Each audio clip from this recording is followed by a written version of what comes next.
আসসালামু আলাইকুম ওয়া রাহমাতুল্লাহি ওয়া বারাকাতুহু। সম্মানিত হোমিওপ্যাথিক শিক্ষার্থী এবং চিকিৎসকবৃন্দ, হোমিওপ্যাথি বাংলাদেশ কর্তৃক আয়োজিত আজকে যেই বিষয় নিয়ে আমরা আলোচনা করব এটা হচ্ছে হোমিওপ্যাথিক মেডিসিনের ইমাজিনেশন। মানুষের যেমন কল্পনা, মনের বিভিন্ন রকম পর্যায়, শারীরিক বিভিন্ন রকম কষ্ট, অসুস্থতা, ঠিক তেমনি ভাবে আমাদের মেডিসিনগুলোরও এরকম বিভিন্ন রকম পর্যায় আছে। যেহেতু আমাদের মেডিসিন সুস্থ মানবদেহে প্রভীঙ্কৃত এবং আমরা আহ, মানুষের চিকিৎসা প্রদান করে থাকি। এই পর্যায়ে আমাদের 10টি মেডিসিনের ইমাজিনেশন বা কল্পনা নিয়ে চমৎকার আলোচনা উপস্থাপন করবেন আমাদের প্রিয় ভাই হোমিওপ্যাথিস্ট আফজারুল ইসলাম। আফজারুল ইসলাম ভাইকে ওনার আলোচনা উপস্থাপনের জন্য বিনীত অনুরোধ করতেছি।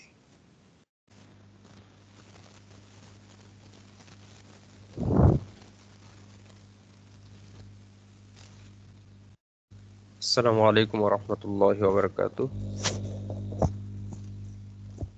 আমাদের সাথে উপস্থিত সকলকে আন্তরিক ধন্যবাদ জানাই, সালাম জ্ঞাপন করছি। আসসালামু আলাইকুম। আজকের আলোচনায়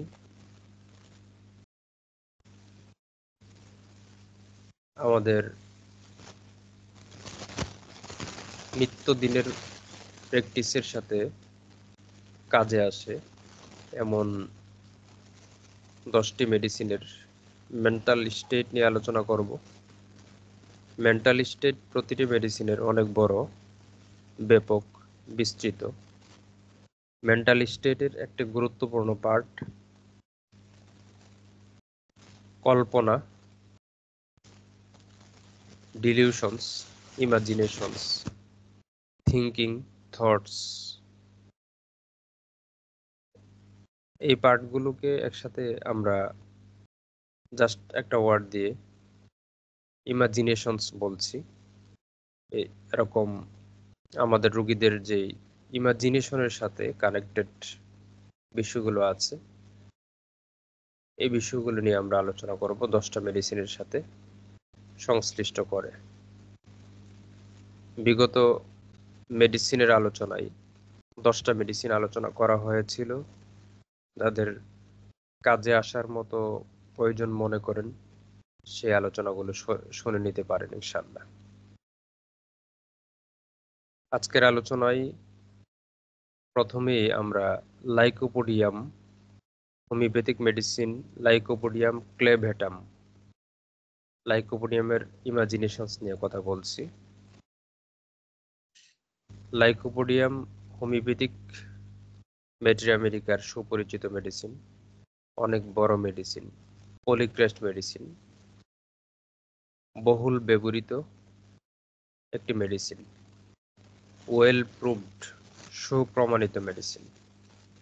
হোমিওপ্যাথিক চিকিৎসায় যে কয়টি মেডিসিন সুন্দরভাবে সুপ্রতিষ্ঠিতভাবে প্রুভড করা হয়েছে, এর ভিতরে লাইকোপোডিয়াম একটি গুরুত্বপূর্ণ মেডিসিন।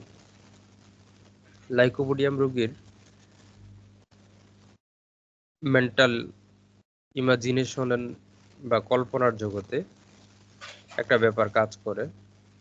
সে নিজেকে ইনফিরিয়র, অযোগ্য, অপর্যাপ্ত, আনফিট, ছোট, হীন, অযোগ্য এরকম মনে করে। আমরা জানি লাইকোপোডিয়াম অনেক বেশি ভয় পায়, বিয়ে করতে ভয় পায়, ব্যবসা করতে গেলে ভয় পায়। তার টাকার লোভ আছে অনেক, কিন্তু একটা দায়িত্ব নিয়ে ব্যবসা করবে, কোনো একটা ব্যাপারে সে নিজের কাঁধে দায়িত্ব বহন করবে, নেতৃত্ব পছন্দ করে কিন্তু বক্তব্য দিতে ভয় পায়। টাকা পছন্দ করে কিন্তু ব্যবসার দায়িত্ব নিয়ে কাজ করা, কোনো একটা কোম্পানির বস হয়ে কাজ করা, এটা সে প্রচন্ড ভয় পায়।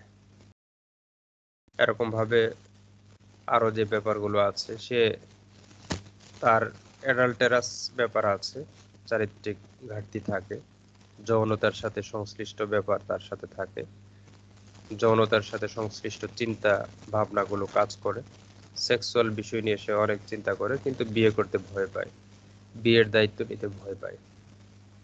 এরকম অনেক দিক। তো সব মিলিয়ে লাইকোপোডিয়ামের ভিতরে হিডেন যে ইমাজিনেশনস, এবং যে ইমাজিনেশনসটাকে তার ভিতর থেকে সে দূর করতে পারে না, এটা হচ্ছে হীনমন্যতা, অযোগ্য মনে করা। আর এই কারণেই সে নিজের অন্যান্য যে ব্যাপারগুলো বললাম সেগুলোতে তার নিজের হীনমন্যতার কারণে তার এই দুর্বলতাগুলো প্রকাশিত হয়। আনফিট মনে করে, ইনফেরিয়র মনে করে। কল্পনার জগতে এটা চলতে থাকে এবং তার দ্বারা প্রভাবিত হয়ে তার অন্যান্য ফিজিক্যাল এক্সপ্রেশন, মেন্টাল এক্সপ্রেশন ঘটে। লাইকোপোডিয়ামের রোগী ব্যক্তি জনগণের সমক্ষে যখন যায়, জনগণের সামনে যাওয়ার পরে বা পাবলিক প্লেসে নিজেকে বেশি বিব্রত বোধ করে। পাবলিক প্লেসে কথা বলা, স্টেজে ওঠা, 10টা মানুষের সামনে কথা বলা, সাহস করে কথা বলা, এই ব্যাপারগুলো সে এড়িয়ে চলতে চায়, কিন্তু সে নেতৃত্ব পছন্দ করে।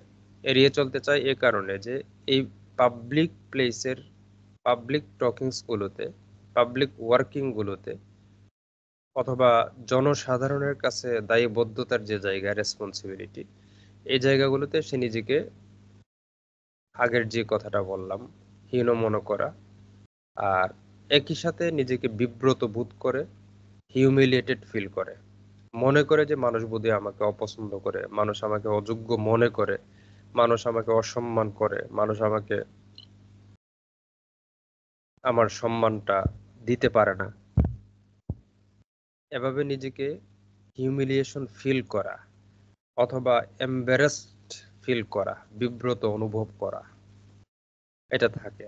আগেরটার সাথে পরের এই স্টেটের কানেকশন আছে। এগুলো জাস্ট একটা শব্দ বা একটা বাক্যের ব্যাপার নয়, টোটালি তার কমপ্লিট সেন্স থেকে এই জায়গাটা তৈরি হয়। হিউমিলেটেড এবং এম্বারেসড ফিল করবে, অপমানিত এবং বিব্রত বোধ করবে।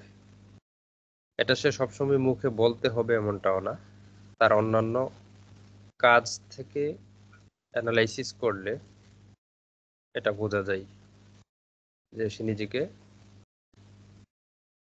এরকম অপমানিত এবং বিব্রত ইমাজিনেশনস দিয়ে ঢেকে রাখছে। লাইকোপোডিয়াম যে কোনো একটা কাজ নতুন যখন হাতে নিতে চায়, দায়িত্ব নিতে চায়, সে মনে করে যে এই কাজটা আমি করব, আমার দ্বারা আসলে সুন্দরভাবে হবে কিনা, ঠিকঠাক মতো করতে পারবো তো, নাকি আমি ব্যর্থ হব, ফেল করব আমি, আমাকে যে দায়িত্বটা দেওয়া হয়েছে অথবা আমি যে দায়িত্বটা নিতে যাচ্ছি, আমার খুব ভয় কাজ করে আমি ব্যর্থ হব, আমি ফেল করব, আমি এটাতে সফল হতে পারবো না, সুন্দরভাবে নিয়মতান্ত্রিকভাবে কাজটাকে সুসম্পন্ন করা আমার দ্বারা হবে না। এরকম ইমাজিনেশনস তার ভিতরে চলতে থাকে। এই ইমাজিনেশনস গুলো তাকে নিয়ন্ত্রণ করে। সে নিজের জায়গা থেকে তার নিজের এবিলিটি, যোগ্যতা যতটুকু আছে, যোগ্যতাগুলোকে বা এবিলিটি যতটুকু আছে, একাডেমিক যোগ্যতা যতটুকু আছে, এক্সপিরিয়েন্স যতটুকু আছে, সে জায়গাটাকে সে আরো জটিল করে ফেলে।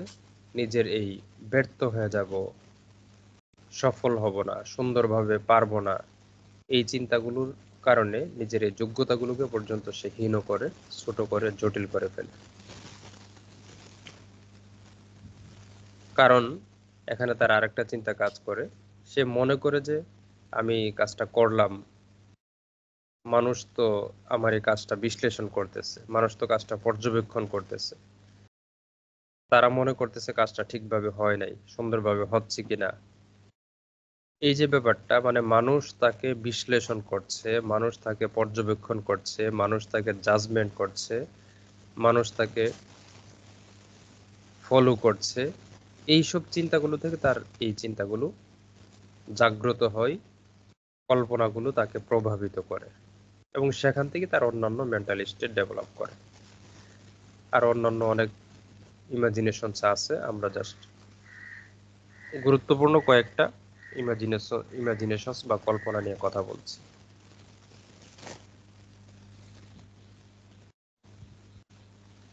আজকের আলোচনার এ পর্যায়ে আমরা নাক্সভোম নিয়ে কথা বলবো।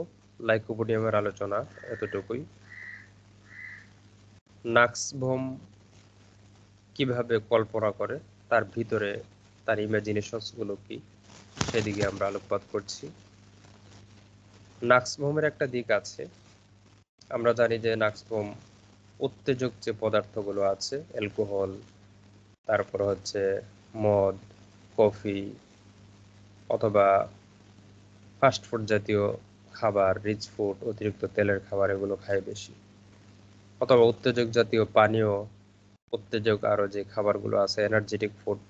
নাক্সভোমের রোগীরা দেখবেন যে শক্তির মেডিসিন খায় বেশি, ভিটামিন ফাইল বেশি খায়, তারা বিভিন্ন সিরাপ খায়, যৌন উত্তেজক মেডিসিন খায়।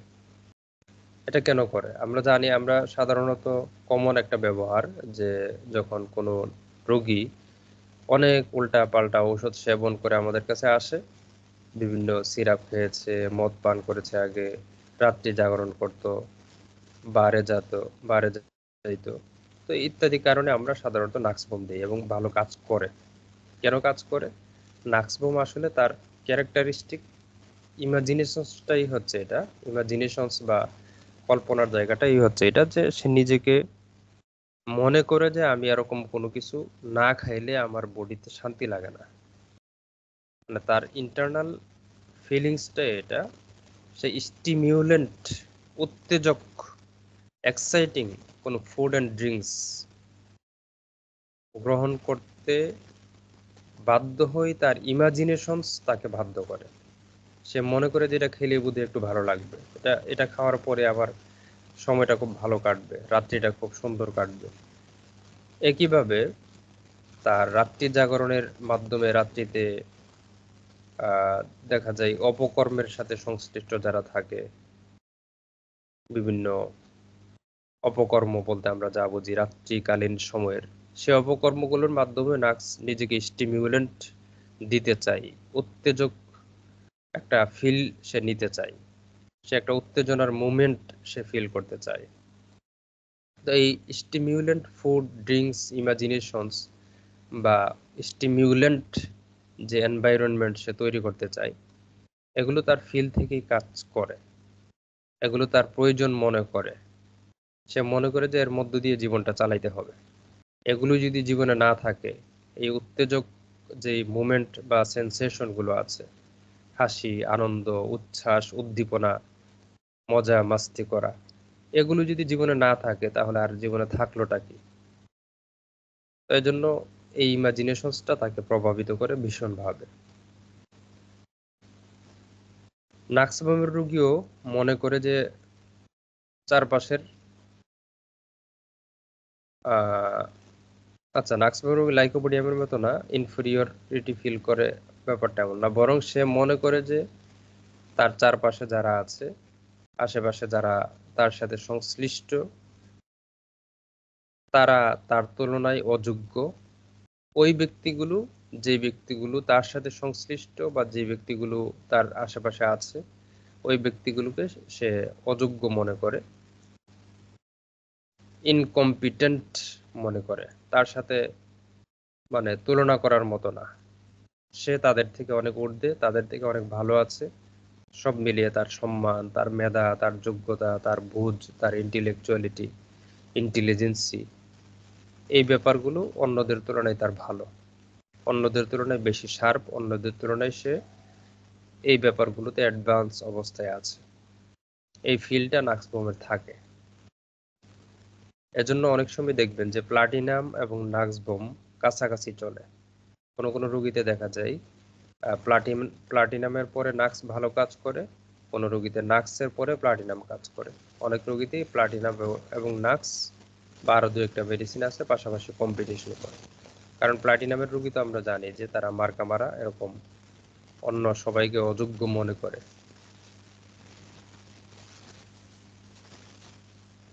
তো এই যে ব্যাপারটা তার ইমাজিনেশনস, সে এসব সিচুয়েশন থেকে সে মনে করে যে আমার আশেপাশের সবাইকে আমার নিয়ন্ত্রণ করে চলতে হবে।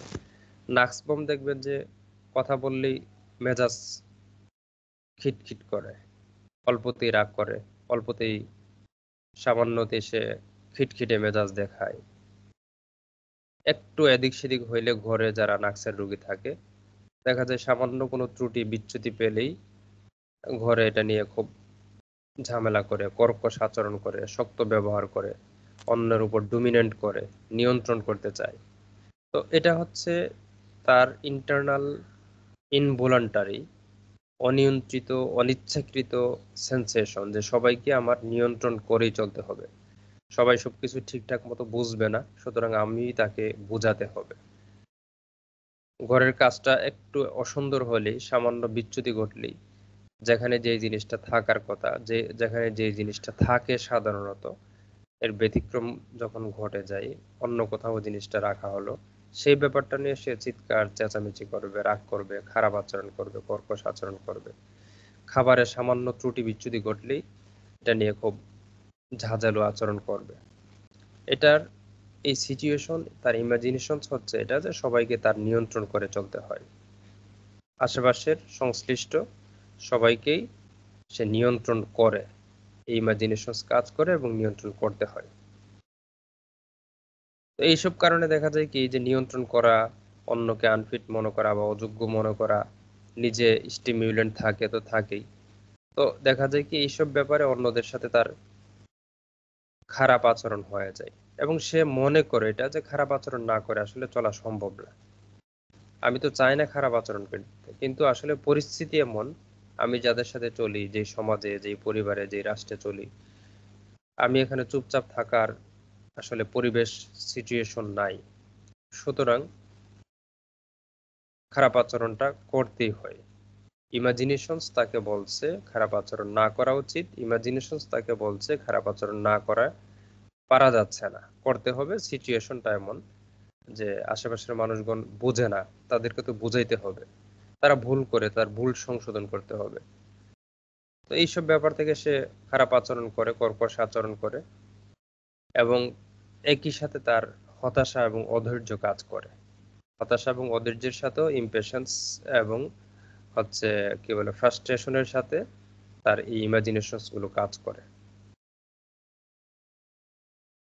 তো এই জায়গা থেকে তার চিন্তা হলো যে আমার আসলে এই সিচুয়েশন, এই পরিবার, সমাজ, রাষ্ট্র, চাকরি, কাজ সবকিছুতেই এতটা নিয়ন্ত্রণ করতে হয়, দেখভাল করতে হয়, সব জায়গা থেকে আমার মানে তদারকির মাধ্যমে কাজের সৌন্দর্য উদ্ধার করতে হয়, তাহলে আমি বিশ্রামটা নিব কখন? আমারও তো বিশ্রামের প্রয়োজন। একটা পর্যায়ে দেখবেন যে নাক্সের রোগীকে যখন আমরা এমন পাই যে নাক্সের রোগী প্রচুর মানসিক কাজ করে, প্রচুর পরিমাণে পড়াশোনা করে, গবেষণা করে, রিসার্চ করে, তার ঘুম হয় না, রাত্রি জাগরণ করতে করতে অসুস্থ হয়ে গেছে, এখন সে ঘুমাইতে চাইলেও ঘুম আসে না, মেজাজ খিটখিটে হয়ে থাকে, সকালে সে ঘুম থেকে উঠতেই পারে না, উঠলেও মেজাজ গরম হয়ে থাকে, তাকে নাক্স দিলে ভালো কাজ করে। তো এই টাইপের রোগী যারা আছে দেখবেন যে রোগী বলবে যে ডাক্তার আমি যদি একটু ঘুমাইতে পারতাম, একটু বিশ্রাম নিতে পারতাম, একটু শান্ত থাকতে পারতাম, আমি যদি সব দিক মিলিয়ে যে এই অল্পতেই বিরক্ত হই, অল্পতেই রাগ করি, অল্পতেই খিটখিটে আচরণ করি, এগুলো থেকে যদি বিরত থাকতে পারতাম, একটা কুল অ্যান্ড কোয়েট, শান্ত, চুপচাপ, নিশ্চুপ, আরামদায়ক একটা মেন্টাল স্টেট বা মানসিক অবস্থা আমার থাকতো, তাহলে আমার খুব ভালো লাগতো। এজন্য দেখবেন যে লঙ্গিং রিপোজ অ্যান্ড ট্রাঙ্কুইলিটি, তীব্রভাবে সে শান্তি চায়, প্রশান্তি চায়, প্রশান্তিতে সে বিশ্রাম নিতে চায়, ওইখানে নাক্স বোমা আছে। তো নাক্সের রোগীদের এই ফিলটা কাজ করে, আমার এখন বিশ্রাম নেওয়ার প্রয়োজন, আমার এখন কাজ ছেড়ে দেওয়া প্রয়োজন, এখন দায়িত্ব থেকে সম্পূর্ণ মুক্ত নেওয়া প্রয়োজন, এসব ব্যাপারে এখন আমার নাক না গলানো উচিত, আমার বিশ্রামটাই এখন আমার জন্য জরুরি। শান্তিতে ঘুমাইতে পারতাম, শান্তিতে বিশ্রাম নিতে পারতাম, পৃথিবীর কোনো মানুষ কোনো ব্যক্তি আমাকে কোনো ডিস্টার্ব না করতো, তাহলে কত যে ভালো লাগতো। এটা কেন মনে করে? কারণ তার ডিস্টার্ব ফিলটা অতিরিক্ত হয়। এভাবে নাক্স ভূমিকার রোগীর ইমাজিনেশনস চলতে থাকে, অন্যান্য লক্ষণকে কানেকশন করে তার ইমাজিনেশনস গুলো গ্রো করে এবং এক্সপ্রেশন করে। পরবর্তী মেডিসিনের দিকে আমরা যাই। হোমিওপ্যাথিক পলিক্রেস্ট মেডিসিন, কেমিক্যাল গ্রুপের মেডিসিন, মিনারেল গ্রুপের মেডিসিন। ফসফরাসের ইমাজিনেশনস কেমন থাকে, ইমাজিনেশনসের ধরন কি? ফসফরাসের একটা দিক হচ্ছে সে সবসময় তার ভয়কে জয় করতে চায়, আমার এই ভয়টাকে জয় করে চলতে হবে। এই ভয়টা কি? বিভিন্ন আপনার জটিল রোগ হয়ে যাওয়া, ক্যান্সার হয়ে যাওয়া, খারাপ কিছু ঘটে যাওয়া, অ্যাক্সিডেন্ট হয়ে যাওয়া, সন্তানের কিছু হয়ে যাওয়া, আমার আত্মীয়ের কিছু হয়ে যাওয়া, বাবার কিছু হয়ে যাওয়া, মার কিছু হয়ে যাওয়া, এই ব্যাপারগুলোতে তার ইমাজিনেশন চলতে থাকে। মার কিছু হয়ে গেল কিনা, আমার সন্তান কোনো কোনো বিপদে পড়ে গেল কিনা, সে আমার সন্তানটা এভাবে অসুস্থ, তার ক্যান্সার হয়ে গেল কিনা, আমার পেটের ভিতরে ডাক্তার পরীক্ষা করতে বলল, আল্ট্রাসাউন্ড করতে বলল, আরো বিভিন্ন জটিল পরীক্ষা দিল। পরীক্ষাগুলো কেন দিল? অবশ্যই বড় ধরনের কোনো রোগ বোধ হয়ে আছে। এই যে ভয় এবং ইমাজিনেশনস একসাথে তাকে নিয়ন্ত্রণ করে, বিভিন্ন ভয় তাকে নিয়ন্ত্রণ করবে, অ্যাংজাইটি এর সাথে মিলে যাবে, অ্যাংজাইটি ফেয়ার তার ইমাজিনেশনস ডেভেলপ করবে এবং সেখান থেকে সে প্রচন্ড অপ্রতিরোধ্য ভয় অনুভব করবে, উদ্বিগ্নতা অনুভব করবে। ভয়গুলোর ধরন এরকম হবে, একটা কিছু ঘটছে বা ঘটে যাচ্ছে বা ঘটে গেছে, বিপজ্জনক কোনো রোগ, বিপজ্জনক কোনো সিচুয়েশন, মুভমেন্ট, এই ব্যাপারগুলো তার কাজ করে। এজন্য এই অপ্রতিরোধ্য ভয়, এটা তার ইমাজিনেশনের ভিতরে থাকে, বইয়ের কম্পোজিশন গুলো। ফসফরাস আমরা যে কাকে বলে আগুন জ্বালাই দিয়াশলাই দিয়ে, দিয়াশলাইয়ের কাঠির মাথায় যে বারুদ থাকে সেখানে তো ফসফরাস থাকে বা ফসফরাস দিয়ে বানানো হয়। অথবা যদি আমরা ফসফরাস বোমা, যেগুলো ফসফরাস বোমার যে বিস্ফোরণ কত ভয়ানক, আক্রমণাত্মক, লাইটেনিং, বজ্রপাতের মতো ভয়ঙ্কর ভাবে ফসফরাসের যত এই যে বিভিন্ন ব্যবহার আছে, সেখানে আলোর একটা প্রতিফলন আছে। তো ফসফরাসের রোগীরাও চারপাশের সব দিকে, আগেরটা হচ্ছে ভয়, আর একটা হচ্ছে তার চতুর্দিকে সে নিজেকে আলোকিত করে রাখে। আগুন জ্বালানোর, দিয়াশলাইয়ের বারুদ যেমন আগুন জ্বালানোর পরে অন্ধকারকে দূর করতে পারে, মানুষের ক্ষুধার জ্বালা মেটানোর জন্য রান্নার জরুরি ভিত্তি হচ্ছে আগুন, এই আগুনের ব্যবস্থা করে মানুষকে আনন্দিত করতে পারে। একইভাবে আগুন মানুষকে ধ্বংসও করতে পারে। ফসফরাসের দুইটা দিকই থাকে, প্রচন্ড ভয়, আতঙ্কিত, অ্যাংশাস থাকে, অন্যদিকে হচ্ছে নিজেকে আনন্দিত, উল্লসিত, উৎফুল্ল রাখে, সবার সাথে মিলেমিশে চলতে হবে এটা ফিল করে, সবাইকে আনন্দে রাখতে হবে এটা ফিল করে, সবাইকে ভালোবাসতে হবে এটা সে ফিল করে, অনুভব করে, ইমাজিনেশনস করে, ভালোবাসা দিয়ে আগলে রাখতে হবে। এজন্য দেখবেন যে এফেকশন, এরপরে ক্যারিড ডিজায়ার, এফেকশন ডিজায়ার বা এফেকশনেট, এই জাতীয় ব্যাপারগুলো যা আছে, ক্যারেসিং অথবা হোল্ডিং অথবা held, desire to be held, এই জাতীয় অনেক রুব্রিক আছে। রুব্রিকের আসলে সংখ্যা নির্ধারণ করার সুযোগ নাই ইমাজিনেশনসের এ পার্টে, তো অনেক ব্যাপার আছে। তো ফসফরাস এভাবে নিজেকে আলোকিত করে রাখে, আলোকিত করে রাখার প্রয়োজন ফিল করে, অনুভব করে, সবার সাথে মিশে চলে, একাকার হয়ে যায়। কিন্তু তার ধ্বংসাত্মক আচরণ কিন্তু আছে। আমরা ফসফরাসের কমিউনিকেটিভ আচরণটা দেখি, জানি, কিন্তু তার ডিস্ট্রাকটিভ আচরণ থাকে। এজন্য ডিস্ট্রাকটিভ যে নেচারগুলো আছে ফসফরাসের থাকে। অথবা টোটালি হচ্ছে মানে এই আলোকিত মানুষের বিপরীত হয়ে যাওয়া, চুপচাপ হয়ে যাওয়া, নিশ্চুপ হয়ে যাওয়া, ভালো না লাগা, ঘর কোনো হয়ে যাওয়া, এটাও ফসফরাসে থাকে।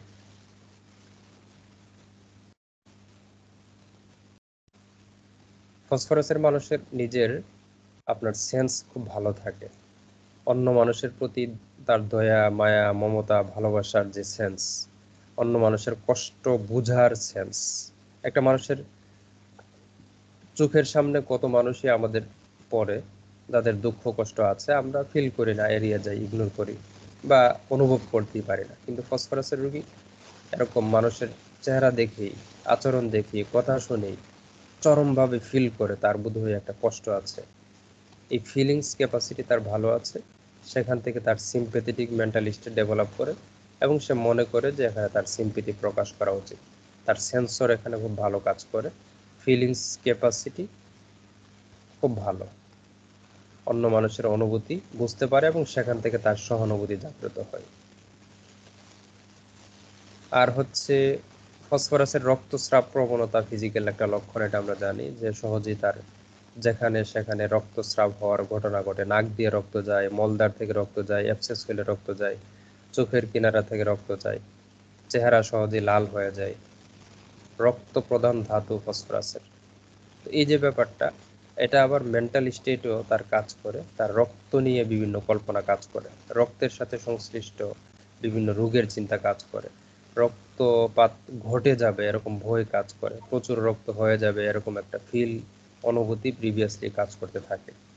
রক্তের সাথে সংশ্লিষ্ট ভয় আছে, রক্তের সাথে সংশ্লিষ্ট তার ফিজিক্যাল কনস্টিটিউশন আছে এবং ফিলিংস কাজ করে যে বোধহয় আমার রক্তটা নষ্ট হয়ে গেল, বোধহয় আমার রক্ত প্রচুর চলে যাবে, রক্ত দেখা মাত্রই তার মানসিকভাবে প্রভাবিত হওয়া, এটা হয়। তো এগুলো ফসফরাসের থাকে, এর সাথে বিভিন্ন ইমাজিনেশনস কাজ করে। ইমাজিনেশনস আসলে আমার একজন সম্মানিত সিনিয়র টিচার বলতেন যে মানুষের আসলে দেহ মন কোনোভাবেই তো আলাদা করা যায় না। শুধুমাত্র মন পড়লেও আমরা দেখি যে দেহের লক্ষণগুলো আলোচনায় সংশ্লিষ্ট করে নিতে হয়। স্যামুয়েল হ্যানিম্যান এক জায়গায় বলেছেন যে জীবনী শক্তি এবং দৈহিক লক্ষণ বা মন এবং দৈহিক লক্ষণ এগুলো একটা আরেকটার মুদ্রার এপিঠ-ওপিঠ, মানে একটাকে বাদ দিয়ে আরেকটা হয় না, এটা সত্য কথা। মানুষ বলতে মানুষের জাস্ট বডি না, আর মন বলতে এমন না যে বডি নাই, অস্তিত্বই নাই তার মন থাকবে। এই দুনিয়ার অস্তিত্বে যার মন আছে, মানসিক লক্ষণ আছে, তার দেহ আছে, এবং মন মানসিক লক্ষণ আছে মানে তার দৈহিক লক্ষণ থাকবে, দেহের উপর তার ইনফ্লুয়েন্সড তৈরি হবে। এ পর্যায়ে আমরা ফসফরাসের আলোচনা শেষ করে পালসিটিলাতে যাচ্ছি। পালসিটিলা নাইগ্রিক্যান্স বা পালসিটিলা। পালসিটিলার ব্যাপার তো আমরা সবাই জানি, ব্যবহার করি নিত্যদিন। হোমিওপ্যাথিক প্র্যাকটিশনার যারা আছি প্রতিদিনই বোধহয় কম বেশি ব্যবহার করা হয়। মোস্ট কমন মেডিসিন এবং best medicine for women, best medicine for weeping tendency, যারা সহজেই কান্না করে, অল্পতেই যাদের কান্না আসে, এরকম রোগীদের ক্ষেত্রে আমরা পালসিটেলা ইউজ করি।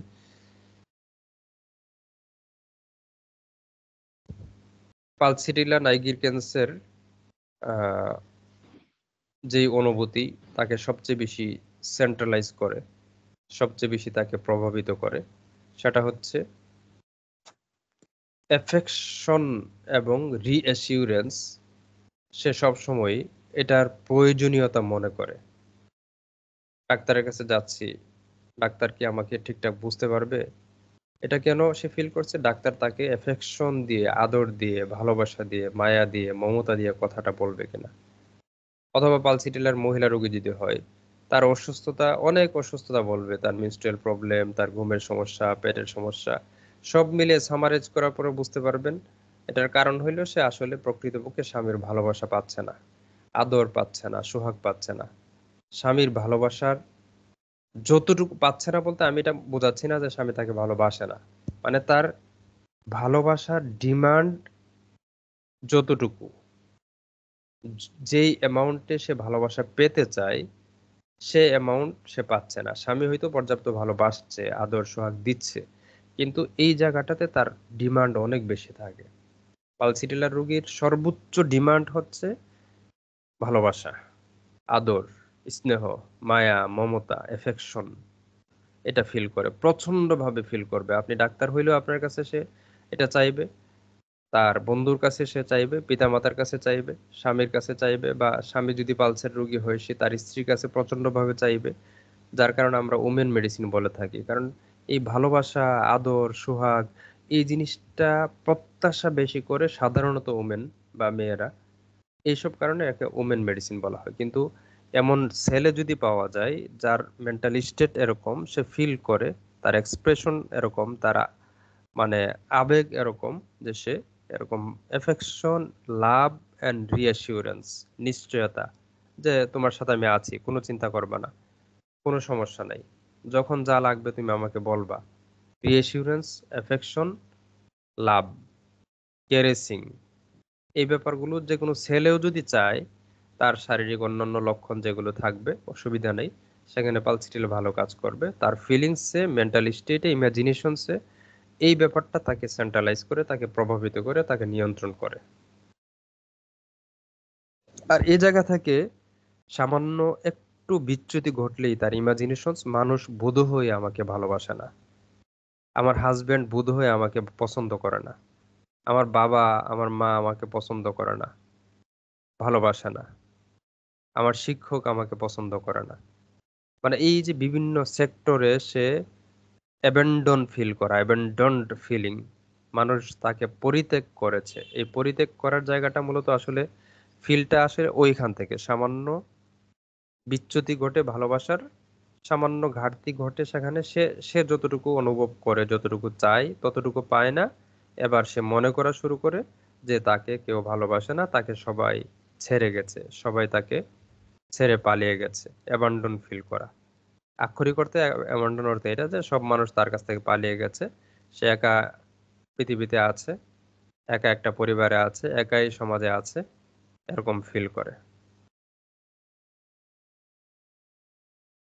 কারণ একটাই, সে সে মনে করে যে সে আসলে ভালোবাসাটা পাচ্ছে না, অথবা সে আনওয়ান্টেড পারসন, মানে তাকে কেউ চায় না, এমন একটা ব্যক্তি সে হয়ে গেছে। তো সে জায়গা থেকে তার যেই একটা কষ্ট কাজ করে, অনুভূতিতে যে ধাক্কাটা লাগে, সেখান থেকে এই যে পয়েন্টটা আমরা বললাম, এই সূক্ষ্মতর এই অনুভূতি থেকেই তার ইমাজিনেশনস তাকে প্রভাবিত করে কান্না করার জন্য, চোখের পানি ফেলার জন্য, সবিং করার জন্য। কান্না করবে, ফুপিয়ে ফুপিয়ে কান্না করবে, আস্তে আস্তে কান্না করবে, অনুচ্চ স্বরে কান্না করবে, খুব মায়াবী একটা এক্সপ্রেশন থেকে কান্না করবে। এক্সপ্রেশন গুলোর সাথে এই ইমাজিনেশনস গুলোর কানেকশন থাকে। কান্নার ইমাজিনেশনস তাকে কান্না করতে বাধ্য করে, এবং কান্নার ইমাজিনেশনস আসে কোন জায়গা থেকে? এই তার ফিলিংস গুলো থেকে। আনওয়ান্টেড, আনলাভড, অনাকাঙ্ক্ষিত ব্যক্তি, ভালোবাসাহীন ব্যক্তি, এরকম একটা ফিল সে কাজ করে। এই জায়গা থেকে নিজেকে অনেক সময় পালসিটিলা অনেক দুর্বল, হীন মনে করে, আনফিট মনে করে, নিজেকে অনেক বেশি দুর্বল মনে করে। এই দুর্বল মনে করাটাও এই মেন্টাল স্টেট এবং ইমাজিনেশনস এর সাথে কানেকশন থাকে। পালসিটিলার আলোচনার পরে আমরা সিপিয়াতে যাচ্ছি, সিপিয়া অফিসিনালিস। এখন আমরা আলোচনা করছি সিপিয়া অফিসিনালিস। সিপিয়া মেডিসিনটিও সুপরিচিত পলিক্রেস্ট মেডিসিন। সিপিয়া অফিসিনালিস এর ইমাজিনেশনস কিরকম থাকবে? যেমন একটা হচ্ছে সে মনে করে, তার ফিলিংস কাজ করে যে তার আত্মীয় স্বজন, তার সন্তান, এদের থেকে সে একটু আলাদা হয়ে চলা উচিত, বিচ্ছিন্ন হয়ে চলা উচিত। আমরা জানি যে সিপিআর রোগী, সিপিআর ব্যক্তি নিজের আপনজনকে আর ভালোবাসে না। দেখা যায় সিপিআর মহিলা হলে স্বামীকে ভালোবাসবে না, ভালোবাসা বা আগ্রহ, ইন্টারেস্ট, ফিল, ইমোশনস কাজ করা, কানেকশন ফিল করা, এটা তার কাজ করে না, ভালো লাগে না। স্বামী যদি হয় সিপিআর, সবসময় পুরো মহিলাই সিপিআর হতে হবে এমন না। স্বামী যদি সিপিআর হয়, সিপিআর রোগীর হয়, তাহলে স্বামীও বলবে যে এখন আর আমার মানে স্ত্রীর প্রতি, সন্তানের প্রতি আগ্রহ কাজ করে না, ভালোবাসা কাজ করে না। তাদের প্রতি আমার এই অনাগ্রহ, ভালোবাসা কাজ না করা, এটা আসলে আমিও পছন্দ করছি না, কিন্তু আমার ফিলিংস কাজ করে না, আমি কি করব? আমার ইমোশনস তাদের প্রতি কাজ করে না, আমার কি করার আছে? সে নিজেকে মানে বিচ্ছিন্ন করে ফেলে, আলাদা করে ফেলে। দায়িত্ব বা দেখবেন যে ইনডিফারেন্স লাভড ওয়ান, ইনডিফারেন্স মানে উদাসীন, ভালোবাসার মানুষের প্রতি উদাসীন। ইনডিফারেন্ট হাজবেন্ড টু, হাজবেন্ডের প্রতি উদাসীন। ইনডিফারেন্ট চিলড্রেন টু, সন্তানের প্রতি উদাসীন। ইনডিফারেন্ট মানে উদাসীন। এবার সন্তান, স্ত্রী, তাদের কি হলো, তাদের কি অসুস্থ হইলো বা কি প্রয়োজন, এগুলো তার মানে মাথা ব্যথা তৈরি করে না, তার কষ্ট তৈরি করে না, অনুভূতি তৈরি করে না। সে একটা ডিটাচড একটা মেন্টাল স্টেটে চলে, ডিটাচড ফিল কাজ করে তার। ইমাজিনেশনসটা তাকে এভাবে ডিটাচড করে ফেলে। তাদের সাথে আর তার অনুরাগ বিরাগ, যেই ইমোশনাল কানেকশন, সেটা কাজ করে না। তো এই ফিলিংস গুলো থেকে সে নিজেকে মনে করে যে আমি একটা একঘেয়ে জীবনে বসবাস করছি। একটা পর্যায়ে সে নিজেকে একঘেয়ে মনে করে, আমার জীবনে আনন্দ নাই, উৎসাহ নাই, উচ্ছ্বাস নাই, আবেগ নাই, যেন কাঠের মানুষ, যেন আমি একটা প্লাস্টিকের জীবন্ত মানুষ। মানে কাঠ এবং প্লাস্টিকের একটা মূর্তির মতো আমি চলছি। আমার ভিতরে কোনো আবেগ কাজ করে না, ভালোবাসা কাজ করে না, সহানুভূতি কাজ করে না, কোনো কিছুই ভালো লাগে না। এরকম একটা একঘেয়ে জীবন, যে জীবনে আনন্দ, উৎসাহ, উদ্দীপনা নাই, উচ্ছ্বাস নাই, সেটা তো একঘেয়ে জীবন। ভারী লাগবে জীবনটা। জীবনের ওজনটা তার ফিল হবে। জীবনের ওজনটা তার প্রচন্ড ভাবে মানে তাকে প্রভাবিত করবে, ইনফ্লুয়েন্সড করবে। জীবন তো একটা গতিময়ী, ডাইনামিক জিনিস, আনন্দের জিনিস। জীবন থাকলেই তো বরং মানুষ খুশি। এখন তার ফিল হচ্ছে যে সে বেঁচে থেকেও যেন মরে গেছে। তার ফিল হচ্ছে সে সমাজে থেকেও যেন সবার থেকে আলাদা। ফিল হচ্ছে পরিবার থেকে, পরিবারের ভেতরে থেকেও পরিবার থেকে তার একটা বিচ্ছিন্ন অবস্থা তৈরি হয়ে গেছে, একটা আলাদা ফিল করছে। সে যেহেতু কাউকে ভালোবাসার জায়গাটা প্রকাশ করতে পারে না বা পারে নাই, সে জায়গায় ব্যর্থ হয়েছে। এখন সবার সাথে এই যে তার একটা ডিটাচড একটা কন্ডিশন তৈরি হলো, সে জায়গা থেকে আবার ফিলিংস কাজ করা শুরু করে এগুলো, যে আমি এই দুনিয়াতে আছি একটা মানে কাঠের মানুষের মতো আছি, একঘেয়ে জীবন কাটাচ্ছি, আমার কোনো আনন্দ নাই, উৎসাহ নাই, একটা শূন্যতার মধ্যে যেন আছি, হাহাকার শূন্যতার ফিলিং। এগুলো রুব্রিকের ভাষায় কি হবে আপনারা রুব্রিক দেখে নেবেন। কোনো ব্যক্তি যে শূন্যতার অনুভূতি, একটা কিছু নাই, একটা কিছুর গ্যাপ, কি যেন নাই, কি যেন নাই। আমার মনের ভিতরে যেন কোনো উৎসাহই আমি পাচ্ছি না, স্পিরিট পাচ্ছি না, উচ্ছ্বাস নাই, আবেগ নাই। এই শূন্যতার জীবন, শূন্যতার মানসিকতা নিয়ে আমি জীবন যাপন করছি। খাই দাই ঘুমাই, কিন্তু জীবন্ত মানুষের ফিল গুলো আমার নাই, কাজ করে না। এই শূন্যতার অনুভূতি, এইসব জায়গাগুলো তাকে প্রভাবিত করে, তাকে গ্রাস করে রাখে। একই সাথে দেখা যায় সিপিআর রোগী যদি পুরুষ হয়, সে মনে করে তার পুরুষত্ব নষ্ট হয়ে যাচ্ছে। যদি মহিলা হয়, সে মনে করে তার নারীত্ব নষ্ট হচ্ছে। পুরুষ হওয়ার কারণে একটা পর্যায়ে পুরুষ ব্যক্তি মহিলার প্রতি আসক্ত থাকবে, এটাই স্বাভাবিক, কিন্তু তার ফিলিংস, তার এই অন্যান্য সিমটমস, এবং একটা পর্যায়ে তার আসলেই পুরুষত্বের জায়গায় ঘাটতিও তৈরি হয় হয়তোবা, বা না হলেও তার পুরুষত্বের গুণাবলী মহিলার দিকে আকর্ষণ কাজ করা, সেটাই কাজ করে না। মহিলাও তার মহিলার যে নারীত্বের যে গুণাবলী, ন্যাচারাল বাইবর্ন, যেগুলো ধীরে ধীরে ডেভেলপ করে, সে জায়গাটা যখন হারিয়ে ফেলে, দেখা যায় নারীত্বের অনুভূতি তার থাকে না, কোমলতা থাকে না, অন্যকে ভালোবাসবে, কোমল স্বভাব থাকবে, কোমল আচরণ থাকবে, কোমল টোন থাকবে, সেটা যেমন থাকে না। এখন মহিলাত্বের বা নারীত্বের এই জায়গার গ্যাপের কারণে পুরুষদের প্রতি তার আকর্ষণও কাজ করে না, ফিলিংস কাজ করে না, সেক্সুয়াল লাইফ তার কাছে এখন অসহ্য, পার্টনার তার কাছে অসহ্য। তো এই ব্যাপারগুলো এভাবে তার মানে জীবনকে প্রভাবিত করে এবং নিয়ন্ত্রণ করে, অন্যান্য প্যাথোলজি ডেভেলপ করে। আমরা সাইলেশিয়ার আলোচনা করব এখন। সিপিআর আলোচনা শেষ করলাম, সাইলেশিয়ার আলোচনার দিকে যাচ্ছি। সাইলেশিয়া,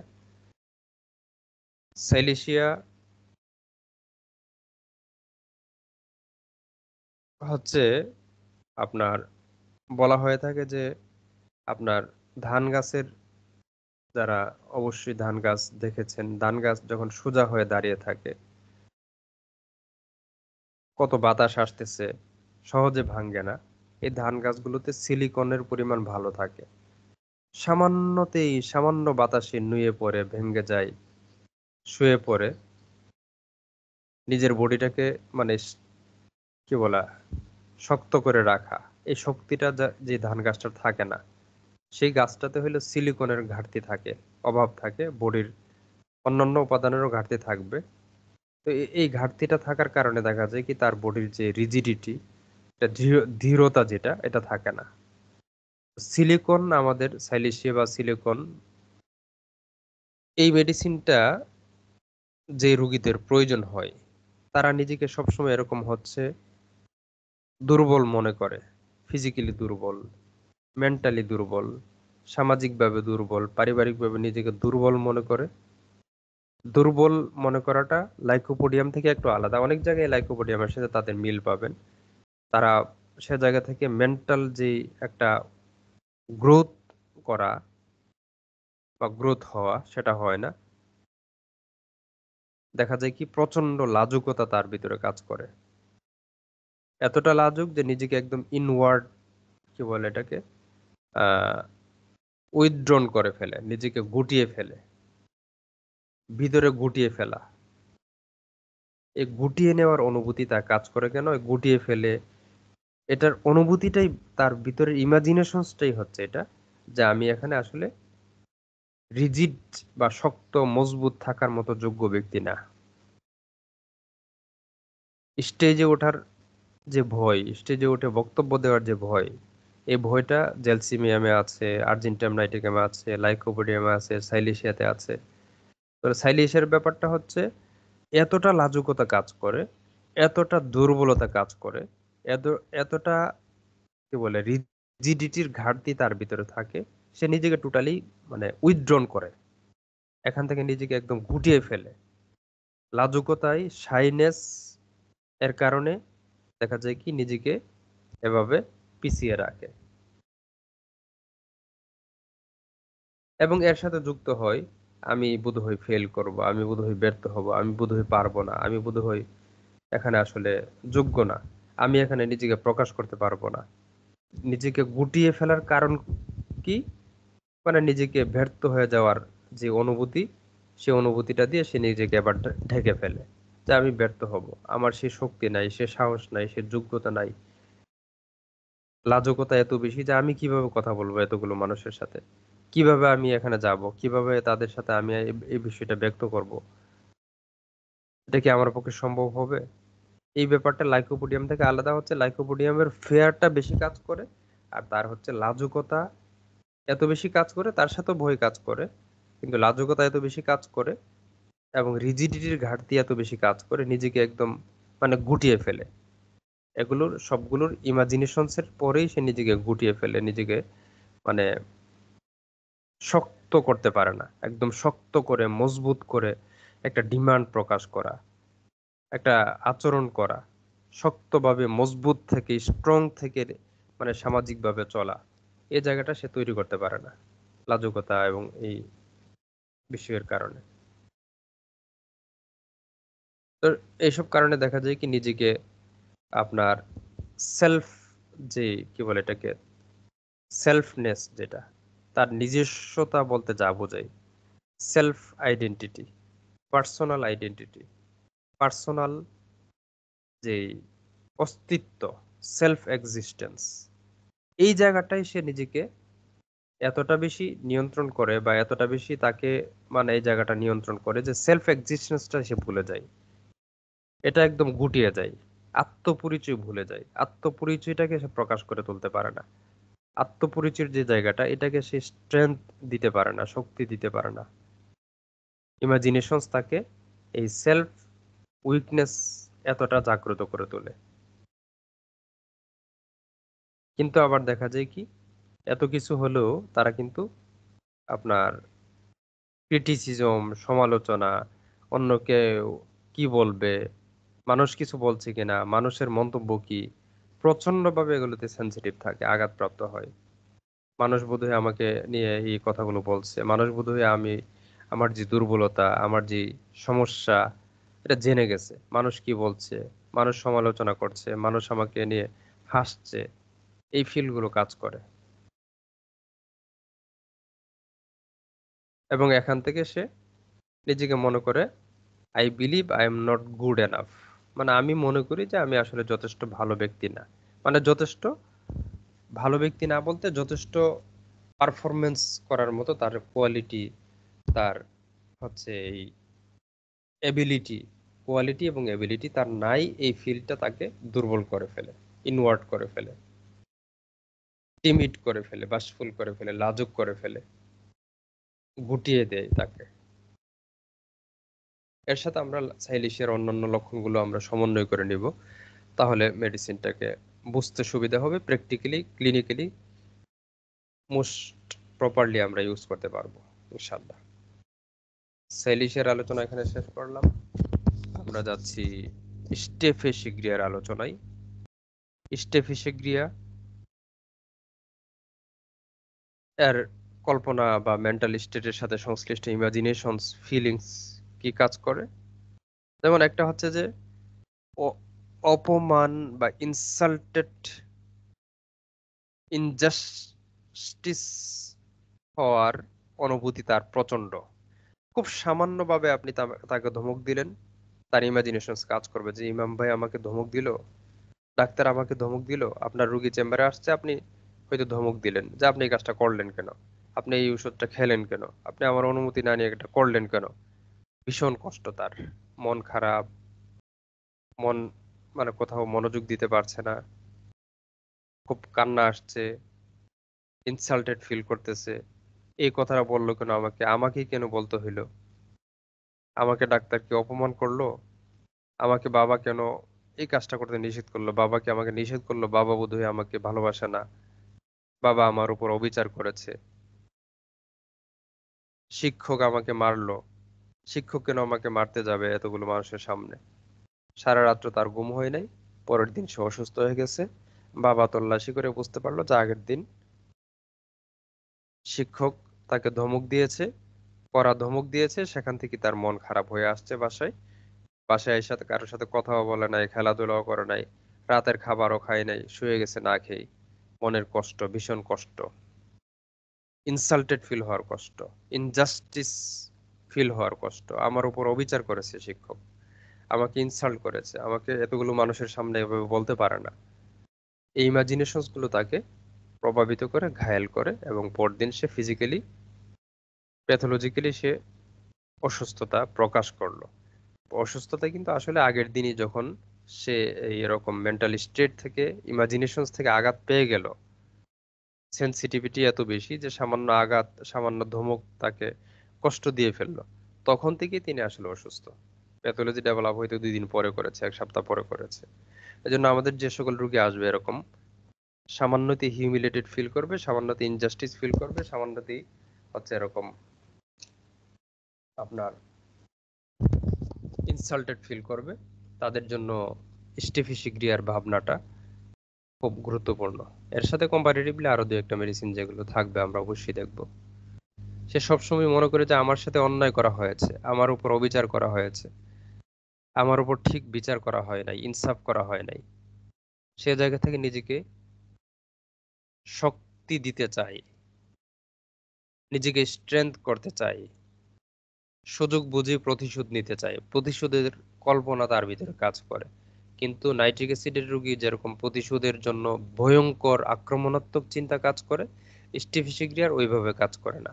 নাইট্রিক অ্যাসিড রোগী যখন প্রতিশোধ নিয়েই নেয় তখন আক্রমণাত্মক আচরণ করে, স্টেফিসিগ্রিয়া সেটা পারে না, নিজের এই জায়গাটা অনেক দুর্বল থাকে।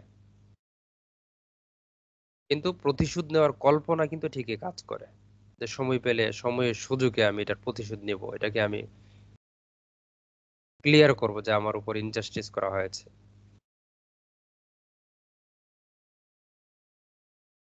তো এই যে প্রতিশোধ নেওয়ার ইচ্ছা কাজ করে বা অন্যের ব্যাপারে তার রাগ কাজ করে যে আমাকে কেন খারাপ আচরণ করলো, সেখান থেকে তার রাগ এবং হতাশা দুইটাই এত বেড়ে যায়, সে ফিল করে যে আমার রাগটা কমানো উচিত, আমার হতাশাটা আসলে যৌক্তিক না। টিচার একটা কথা বললো, বাবা আমাকে বললো যে তুমি আর আইসক্রিম খাইবা না, এজন্যই আমার মন খারাপ হয়ে যাবে, এটা তো প্রয়োজন নাই। আমি রেজাল্ট ভালো করতে পারি নাই, এটা বলেছে, অসুবিধা কোথায়? রেজাল্ট ভালো করার কথা বাবা জিজ্ঞেস করতেই পারে, বলতেই পারে, ধমক দিতে পারে। মানে এবার হচ্ছে নিজেকে নিজে তৈরি করে নেওয়ার ফিল কাজ করে, একই সাথে এগুলো চলতে থাকে যে আমার রাগটা আসলে আসলে কমানো দরকার। এত সেনসিটিভ হলে কি সমাজে চলা যায়? এত হতাশ হলে কি চলা যায়? কারণ তার হতাশা এত বেশি কাজ করে, দুঃখ এত বেশি কাজ করে, স্যাডনেস, গ্রিফ, ইনসাল্টেড ফিলিং এত বেশি কাজ করে।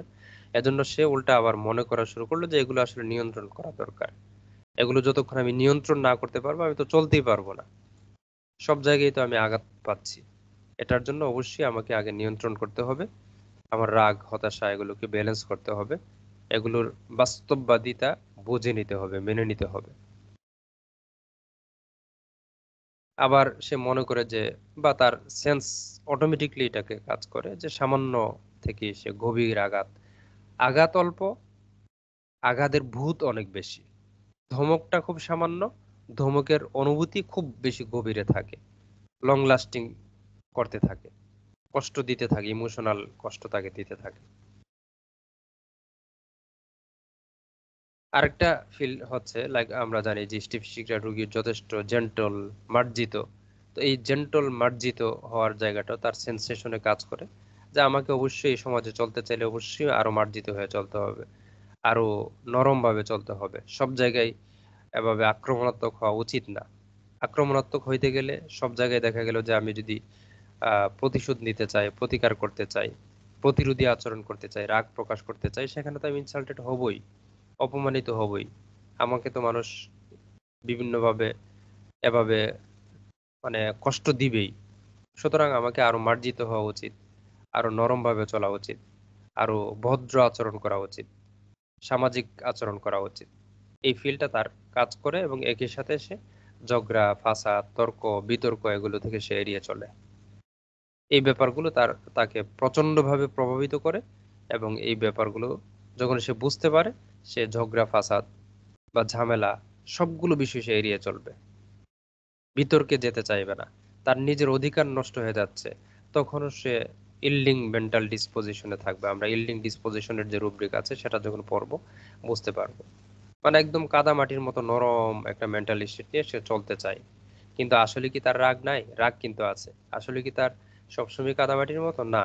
সে কিন্তু প্রতিশোধ পরায়ণতার মানসিকতা তার ভিতরে থাকে। সে সবসময় মার্জিত এমন না। সে কিন্তু ঢিল দিয়ে রাগ যখন করে, প্রচন্ড ভাবে রাগ করলে স্টেফিসিকের অন্যতম একটা লক্ষণ হচ্ছে সে ঢিল মারবে, ছুঁড়ে ফেলে দিবে। হাতের কাছে যা থাকবে, গ্লাস, প্লেট, একদম ঢিল মেরে ছুঁড়ে ফেলে দিবে, ভাঙচুর করবে। এই ব্যাপারগুলো কিন্তু তার থাকে। এই হচ্ছে স্টেফিসিকজার ইমাজিনেশনস উইথ মেন্টাল স্টেট।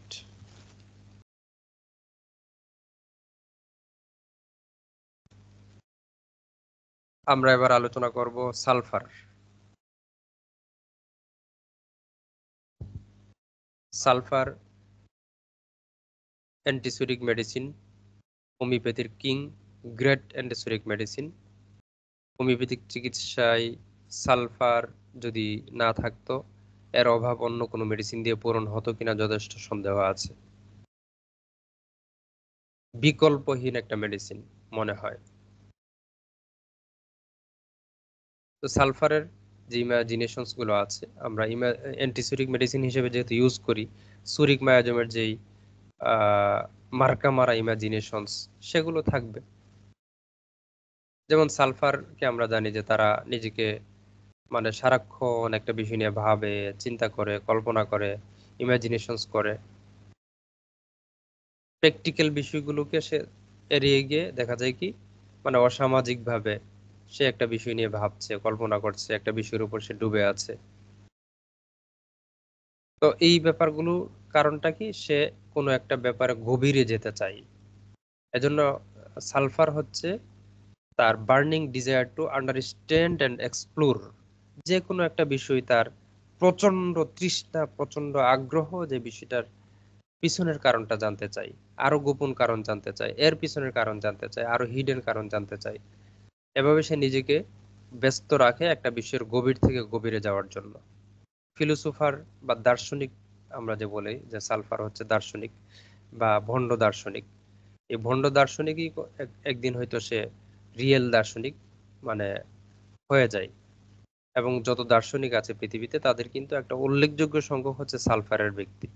তারা দেখা যায় সালফারের ব্যক্তি আমরা জানি যে গোসল করা পছন্দ করে না, চুল আঁচড়ানো পছন্দ করে না, দাঁত ব্রাশ করা পছন্দ করে না, টাইমলি কাজ করা পছন্দ করে না, রুটিন মেনটেন করতে পারে না, সবকিছু এলোমেলো থাকে। তার চেয়ার টেবিল ঘরের তার সাথে সংশ্লিষ্ট যে আসবাবপত্র জিনিসপত্রগুলো আছে কোনো কিছুতেই সৌন্দর্যের ছাপ অ্যারেঞ্জমেন্টের ছাপ থাকে না। তো সাধারণত রিয়েল দার্শনিক যারা তাদের লাইফও আমরা তাই দেখতে পাই। তার চুলের দিকে তার খেয়াল নাই, তার নখের দিকে তার খেয়াল নাই, তার স্ত্রী সন্তানের দিকে খেয়াল থাকে না, তার পরিবার কে কিভাবে চলছে সেদিকে তার কোনো ভ্রুক্ষেপ নাই। তো সেদিকে তার অমনোযোগিতা কেন, সে একটা বিষয় নিয়ে গভীরে ঢুকে যায়, একটা বিষয় নিয়ে তার সাবজেক্ট নিয়ে পড়াশোনা নিয়ে চিন্তা নিয়ে লেখালেখি নিয়ে দার্শনিক অ্যানালাইসিস নিয়ে অ্যানালাইটিক্স নিয়ে সে এতটা নিমগ্ন থাকে অন্য বিষয়ে তার খেয়াল থাকে না, চিন্তা কাজ করে না, দৃষ্টি কাজ করে না, চুপ থাকতেও সেদিকে তার পর্যবেক্ষণ থাকে না। তাইলে এই যে তার চিন্তার গভীরতা এবং তার সাথে তার ফিজিক্যাল এক্সপ্রেশনের বা ফিজিক্যাল যে কাজগুলো আছে সেই কাজগুলোতে তার প্রভাব পড়া, এটা সালফারের একটা গুরুত্বপূর্ণ বিষয়।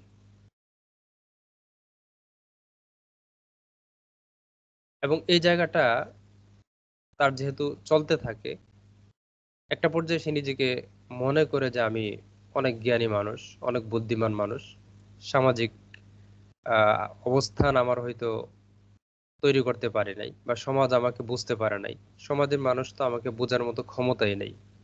তার এই ফিলিংসটা তাকে সুপিরিয়র ফিলিংস দেয়। সে নিজেকে অনেক বেশি সুপিরিয়র মনে করে, শ্রেষ্ঠ মনে করে, ভালো মনে করে, উৎকৃষ্ট জ্ঞানী মনে করে, বুদ্ধিমান মনে করে, অনেক বেশি ইন্টেলেকচুয়াল মনে করে, অনেক বেশি বুদ্ধিদীপ্ত মনে করে, অনেক বেশি অ্যানালাইজড মানে অ্যানালাইসিস করার ক্যাপাসিটি তার আছে। এটা সে ফিল করে। এই ফিলিংসটা কিন্তু সে সবসময় একদম বাক্যের মাধ্যমে করবে, বাক্যে প্রকাশ করবে এমনটা না, আচরণ থেকে এটা বোঝা যায় সে নিজেকে এরকমটা মনে করে। তো এজন্য দেখবেন যে বুদ্ধিজীবী টাইপের যারা, তাদেরকে আমরা বুদ্ধিজীবী মনে করি, এদের ভিতরে সালফারের ব্যক্তিত্ব বেশি থাকে। নিজেকে অনেক বুদ্ধিমান জ্ঞানী দার্শনিক, দেশের সবকিছুই বুঝি, এই ফিলটা তারা থাকে। ব্যক্তিগত জীবনে পার্সোনাল লাইফে সালফারের অন্যান্য যে অনিয়ম সে ব্যাপারগুলো তাদের থাকে। আবার তাদের হচ্ছে এই ইনডেপথ চিন্তা করার অ্যানালাইসিস করার জায়গাটা তাকে নিজেকে সুপিরিয়র মনে করায়, নিজেকে বুদ্ধিজীবী দার্শনিক ফিল করায়। এজন্য রিয়েল দার্শনিকও সালফারে আছে, ভণ্ড দার্শনিকও সালফারে আছে, প্রচুর পরিমাণে আছে। সে অন্যের ভুল সহ্য করতে পারে না, অন্যের কোনো একটা দেখা যায় কি আপনার ত্রুটি বিচ্যুতি সে নাক্সের মতো এখানে আচরণ করবে, নাক্স বোম বা লাইকোপোডিয়ার মতো সে এখানে নিজের প্রভাব খাটানোর চেষ্টা করবে, ধমকের সুরে কথা বলবে। আমি একজন সিনিয়র ডাক্তার থেকে বলেছিলাম যে যেই ব্যক্তি ঘরের ভিতরে যদি এমন হয় যে ঘরের কোনো একটা ছেলে বা মেয়ে সে দেখা যায় কি এক গ্লাস পানি আনার জন্য হইলো তার ছোট বোনকে অর্ডার দেয়, ছোট বোনকে বলবে যে তুমি এই কাজটা করো, আমার কাপড়টা ধুয়ে দাও, আমাকে আমাকে এক গ্লাস পানি এনে দাও।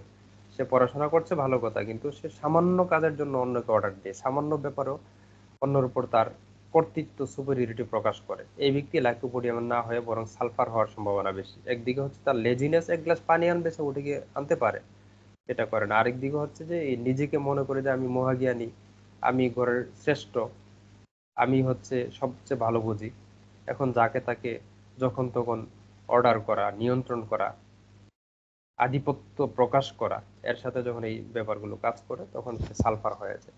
তো সালফার ইমাজিনেশনস গুলো এরকম আর কি, অন্যের ব্যাপারে সামান্য বিচ্যুতি ঘটলে অসহিষ্ণু হয়, ত্রুটি বিচ্যুতি সে সহ্য করতে পারে না, সুপিরিয়রিটি ফিল করে, অন্যের বোকামি তার কাছে সহ্য না, নিজেকে অনেক মহাপণ্ডিত মনে করে। এই জায়গাগুলো সালফারের জায়গাটা তৈরি করে। এবং পাশাপাশি সালফারের লেজিনেস আছে, ইমপ্র্যাকটিক্যাল ব্যাপার আছে, লাইফের প্র্যাকটিক্যাল দিকে তার খেয়াল থাকে না। আপাতত দৃষ্টিতে সামাজিকভাবে সে দেখা যায় সামাজিক পার্সনের বাহিরে চলে যায় এমন আর কি। কিন্তু একটা পর্যায়ে রিয়েল দার্শনিক যারা এখান থেকে যেহেতু হয়, তারা তাদের চিন্তা গবেষণায় বিশ্লেষণে এতটা গভীরে চলে যায়, এতটা উচ্চতর স্তরে চলে যায়, তাদের গ্রহণযোগ্যতা আবার তৈরি হয়ে যায়, সামাজিক রেসপন্স কি বলে, সামাজিক যে অ্যাকসেপ্টেন্স সে জায়গাটা তৈরি হয়ে যায়, সেটা অনেক সময় পরে হয়ে যায় মানুষ যখন বুঝতে পারে। আমরা সালফার নিয়ে কথা বলেছি, অ্যান্টিসেপটিক মেডিসিন, আবার great antipsychotic medicine Thuja occidentalis নিয়ে কথা বলছি। থুজা অক্সিডেন্টালিস, থুজা নিয়ে আমরা কথা বলছি। থুজার ব্যক্তি হচ্ছে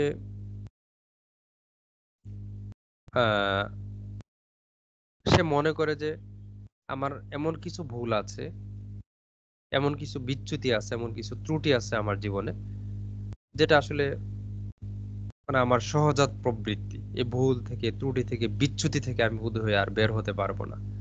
আমার সাথে ভুল লেগে আছে, বিচ্যুতি লেগে আছে, এটা সে মনে করে। এই বিচ্যুতি এবং ভুলের ভিতরে আমার জীবন কেটে যাচ্ছে। আমার জীবনে অনেক সংশোধিত হওয়া উচিত ছিল, কিন্তু এই সহজাত ভুল হওয়ার প্রবণতা, ভুল করার প্রবণতা, এত কিছু ভুল করেছি, এত কিছু অন্যায় করেছি, যেটা আসলে উচিত হয় নাই।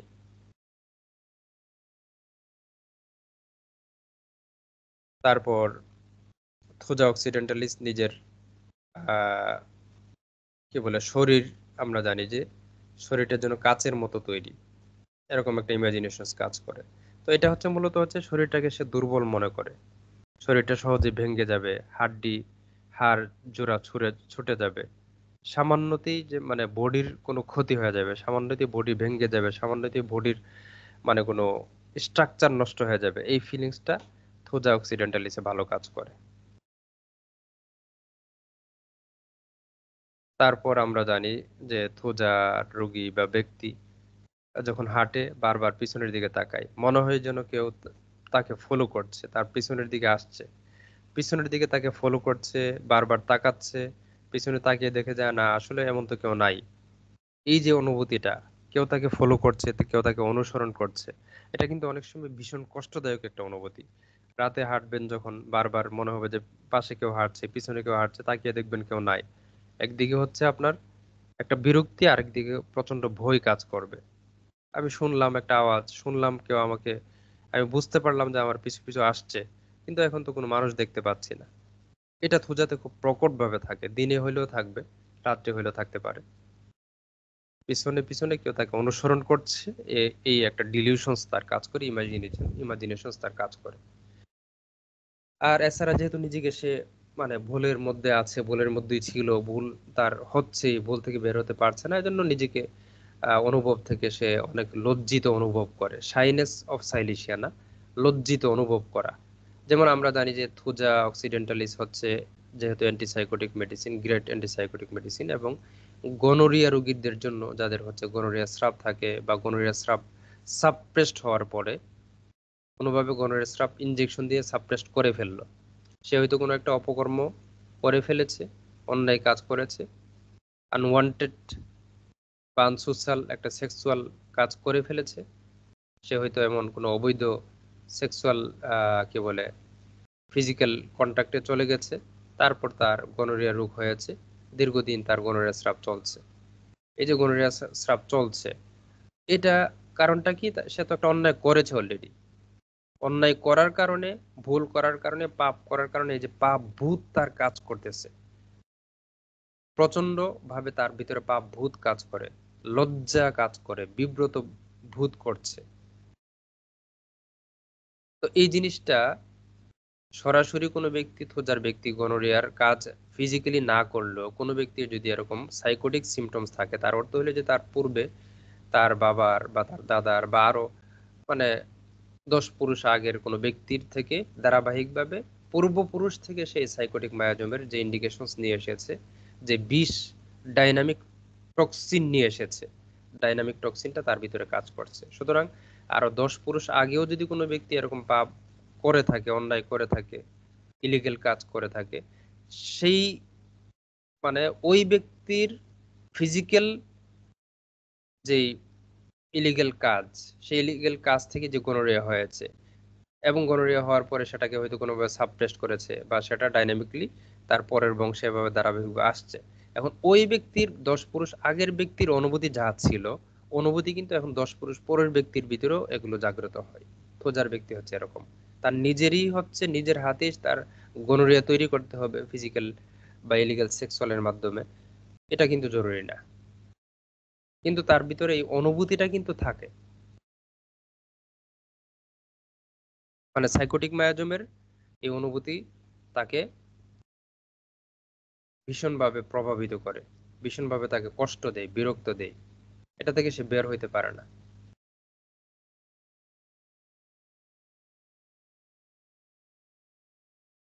এজন্য তার মানে অতীতের কর্মের জন্য মানে লজ্জিত বোধ করা, আর একটা হচ্ছে নিজেকে দূষিত বা অপবিত্র মনে করা। মানে অনেক মানুষের ফিলিংসটাই এরকম যে আমি আসলে পরিচ্ছন্ন মানুষ হইতে পারি নাই, পবিত্র মানুষ হইতে পারি নাই, পবিত্র মানুষ হইতে পারি নাই। আমার ভিতরে এত বেশি কলুষতা সে ফিল করা শুরু করেছে, যে আমার ভিতরে এত কলুষতা, এত অপরিচ্ছন্নতা, এত অপবিত্রতা বা এই ভেজাল, আমি আসলে এখনো বিশুদ্ধ মানুষ হইতে পারলাম না, এখনো পাপ থেকে বের হইতে পারলাম না। এই পাপের কারণে আমার যে কি ভয়ানক সিচুয়েশন তৈরি হয় আমি জানি না। তাইলে এই যে তার ফিলিংসটাই হচ্ছে অপবিত্র, ফিলিংসটা হচ্ছে হি হিমসেলফ দূষিত, পলিউটেড। এসব ব্যাপার তাকে লজ্জিত করে, বিব্রত করে। থোজা অক্সিডেন্টালিসের ইমাজিনেশনস আমরা পড়লাম। এবার আমরা ভিরেট্রাম অ্যালবাম বা আজকের আলোচনার সর্বশেষ মেডিসিন ভিরেট্রাম অ্যালবাম নিয়ে পড়ছি। ভিরেট্রাম অ্যালবামের রোগীদের ইমাজিনেশনস এর সাথে রিলেটেড অবস্থা কেমন থাকে। যেমন ভিরেট্রাম অ্যালবামের একটা সিম্পটম হচ্ছে I feel a desperate need for excitement and novelty. আমি উত্তেজনাকর বিষয় এবং নতুনত্বের জন্য তীব্র প্রয়োজন অনুভব করি। মানে সে এক্সাইটমেন্ট নাক্স বোমের মতো না, কিন্তু তার ভিতরে হচ্ছে উত্তেজনাকর একটা অনুভূতি কাজ করে, তার ভিতরে নতুনত্বের একটা অনুভব কাজ করে, নোবেলটির একটা অনুভূতি কাজ করে, নতুন সিচুয়েশনে যেতে চাই, একটা মানে নিজেকে একটা ভালো নতুন ডাইমেনশন দিতে চাই, নিজেকে মনে করে যে আমি অনেক ভালো ধার্মিক, আমি এতটা বড় ধার্মিক যে আমি আল্লাহর সাথে কথা বলি, স্রষ্টার সাথে কথা বলি, প্রভুর সাথে কথা বলি, প্রভু আমার সাথে কথা বলে, প্রভু আমাকে বিভিন্ন মেসেজ দেয় যেগুলো আমি সমাজে প্রচার করি। সে মনে করে যে সে এতটা পিওর ব্যক্তি, এতটা পিয়াস ব্যক্তি, এতটা রিলিজিয়াস ব্যক্তি, সে হায়ার দেন আদার্স রিলিজিয়াসের দিক থেকে। সে ধর্মীয় অনুভূতির জায়গাটা সে অন্যের জায়গা থেকে সে নিজেকে অনেক বেশি পিওর, অনেক বেশি গ্রেটার মনে করে।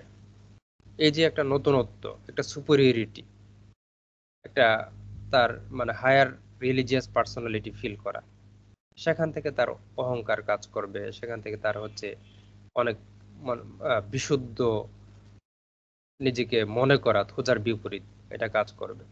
সে অন্যকে মানে ছোট না করলো, প্লাটিনাম হচ্ছে অন্যকে ব্যাপকভাবে ছোট করে, লাইকো ভিরেট্রাম অ্যালবাম অন্যকে ছোট করার যে জায়গাটা এটা কম থাকে বা থাকেও না, কিন্তু নিজেকে শ্রেষ্ঠ মনে করা, নিজেকে বিশুদ্ধ মনে করা, পরিশুদ্ধ মনে করা, উচ্চতর লেভেলের মানুষ মনে করা, হায়ার পার্সোনালিটির মানুষ মনে করা, এটা কিন্তু তার ভিতরে থাকে, কাজ করে। এর সাথে তার উচ্চবিলাসী বিভিন্ন চিন্তা কাজ করে, আরো বেশি সফল হওয়া যায় কিভাবে, এজন্য সে অ্যাম্বিশাস হয়। অ্যাম্বিশন ফিল মানে পূরণ করার জন্য হায়ার অ্যাম্বিশন নিয়ে সে চলতে চায়, হায়ার অ্যাম্বিশনকে বাস্তবায়ন করার জন্য তার যত রকমের অ্যাক্টিভিটিস আছে ফিজিক্যাল মেন্টাল সেগুলো সে করতে চায়, কিন্তু সে অনেক বেশি উচ্চবিলাসী থাকে, অনেক বেশি হায়ার অ্যাম্বিশাস থাকে।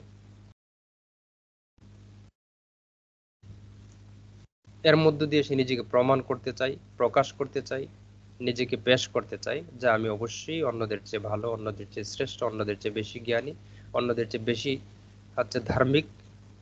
এবং তার এই অ্যাম্বিশন ফুলফিল করার মধ্যে দিয়ে নিজের একটা সামাজিক অবস্থান তৈরি করতে চায়, সম্মানজনক অবস্থা তৈরি করতে চায়, নিজের যোগ্যতা প্রমাণ করতে চায়। এরকম আরো অনেকগুলো বিষয় আছে। আমরা যে আজকে 10টা মেডিসিন আলোচনা করলাম, বিরেট্রাম অ্যালবামের আলোচনা এখানে আমি শেষ করছি। আজকের যে 10টা মেডিসিনের আলোচনা করলাম, এই 10টা মেডিসিন আমরা আশা করি যদি অন্যান্য লক্ষণ সহ আমাদের আজকের এই আলোচনাটাকে সমন্বয় করে নিতে পারি, আমরা এই মেডিসিনগুলোর ব্যবহারকে আরো বাড়াতে পারবো। এবং এই 10টা মেডিসিনের রোগী বা ব্যক্তিত্ব আমাদের সমাজে বহু আছে, তাদেরকে পেশেন্টকে যদি আমরা ঠিকঠাক মতো কেস টেকিং করতে পারি, অবজারভেশন করতে পারি, অ্যানালাইসিস করতে পারি, তার সূক্ষ্মতম ডাইনামিক ইন্ডিভিজুয়ালাইজেশন করার যে জায়গাগুলো আছে সে জায়গাগুলোকে যখন আমরা চিহ্নিত মার্কিং করতে পারবো, আন্ডার স্কোরিং করতে পারবো, তখন আমরা কিন্তু এই ইমাজিনেশনস গুলোকে ফিল করতে পারবো। ইমাজিনেশনস ফিল করার জন্য, ইমাজিনেশনস ধরার জন্য, বা তার ইন্টারনাল চিন্তা, কল্পনা, ভাবনা, বিশ্বাস যেগুলো তার এক্সটার্নাল কার্যক্রমকে নিয়ন্ত্রণ করছে, সেই ইন্টারনাল চিন্তা, কল্পনা, ভাবনা, বিশ্বাস, ইমাজিনেশনস, ডিলিউশনস, ফিলিংস, এগুলোকে বোঝার জন্য উচ্চতর সঠিকভাবে যদি আমরা পর্যবেক্ষণশীল ডাক্তার হতে পারি, যেটা 14 নম্বর এফোরিজমে বলা হয়েছে, 211-তে বলা হয়েছে, 6 নম্বর এফোরিজমে বলা হয়েছে অর্গান অফ মেডিসিনের, তখন দেখা যাবে যে আমাদের কাছে এই ব্যাপারগুলো রোগীরা প্রকাশ করতে না চাইলেও কিন্তু সহজেই প্রকাশিত হবে, আমাদের কাছে ধরা পড়বে, চিহ্নিত হবে। সবসময় ব্যক্তি, রোগী এসে আমাকে এগুলো প্রকাশ করবে নিজে থেকে, নিজেকে বলবে যে আমি অনেক ধার্মিক মনে করি আমাকে, আমি অবিশুদ্ধ মনে করি আমাকে, অপবিত্র মনে করি, এমনটা তো আর হবে না, এমনটা হওয়ার কথা না। কথা প্রসঙ্গে তারা বলতে পারে, কিন্তু বেশিরভাগই আমাদের অবজারভেশন থেকে বের করে নিতে হয়, অ্যানালাইসিস থেকে পারসিভিং করতে হয়, পারসিভ করতে হবে আমাদের মেডিসিনকে, পারসিভ করতে হবে আমাদের পেশেন্টকে।